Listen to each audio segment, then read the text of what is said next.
ఇప్పుడైనా ఉంటుంది మీకు వీటిని పూర్తి చేసి వీలైనంత త్వరగా వెనక్కి ఇవ్వాలి. అధికారికి ఇస్తేనే బియ్యాలు వస్తాడు మీకు తీసుకొస్తారు అన్నోళ్ళు. ఇవ్వకపోతే మనకు నెక్స్ట్ వాటర్ లిస్ట్ మన ఓటు ఉండదు. మీ కానీ మీ బంధువులు కానీ అందరికి కూడా ఇచ్చిన తర్వాత ఇమ్మీడియట్గా ఫిలప్ చేసి మళ్ళీ తిరిగి ఇవ్వాలి. ఇచ్చిన వాళ్ళు ఓట్లే ఉంటాయి. ఆధార్ కార్డు జిరాక్స్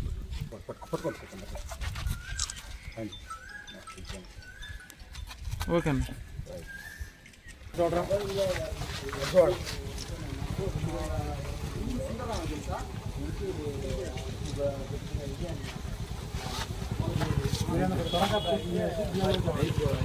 అంటే మీ సచివాలయ 14 తారీఖులోకి ఇవ్వకపోతే కొత్త వాటర్ లిస్ట్ మన పేరు ఉంటుంది.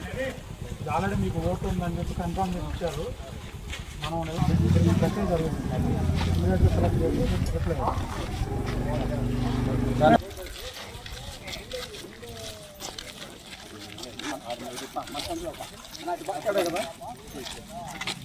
ఏం పేరు బాబాయ్? ఏం పేరు? దూరం కూడా బాకు సార్.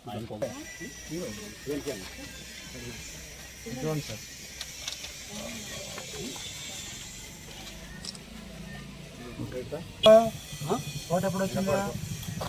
ఓటు ఎప్పుడు నుంచి చేస్తున్నావు నువ్వా? అవుతున్నా కదా. రేపు 14వ తారీఖు లోపు ఇలానే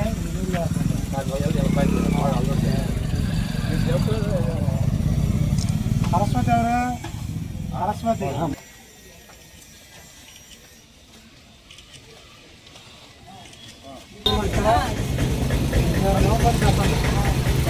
ఓట్లు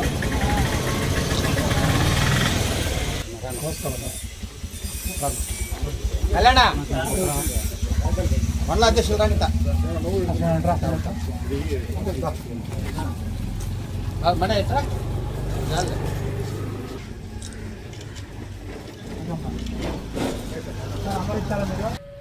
ప్రజలకి దయచేసి నేను గమనించేది ఒకటే, ఎస్ఐఆర్ ప్రక్రియ అనేది అర్హులైనటువంటి ఏ ఒక్కరి ఓటు కూడా తొలగించబడదు. ఎవరైతే చనిపోతారో, ఎవరైతే డబల్ ఓటు కలిగి ఉంటారో, ఎవరైతే పక్క దేశాల నుంచి అక్రమంగా చొరబడి తప్పుడు ధృవీకరణ పత్రాలు చూయించి ఓట్లు కలిగి ఉంటారో వాళ్ళ ఓట్లు మాత్రమే ఎస్ఐఆర్ ప్రక్రియలో తొలగించబడతాయి. మరి నేను ప్రజలకు ఇంకొక విన్నపం చేస్తూ ఉన్నా. ఏంటంటే మరి మనకి సచివాలయ సిబ్బంది బిఎల్ఓలు ఇంటింటికి తిరిగి మరి ఓటర్ ఎన్యూమరేషన్ ఫారాలు ఇవ్వటం జరిగింది. మరి ఆ ఓటర్ ఎన్యూమరేషన్ ఫారాలని పూర్తి చేసి తిరిగి సబ్మిట్ చేయకపోతే మనకు ఓటు రాదు. మరి చాలా తక్కువ సమయం ఉంది.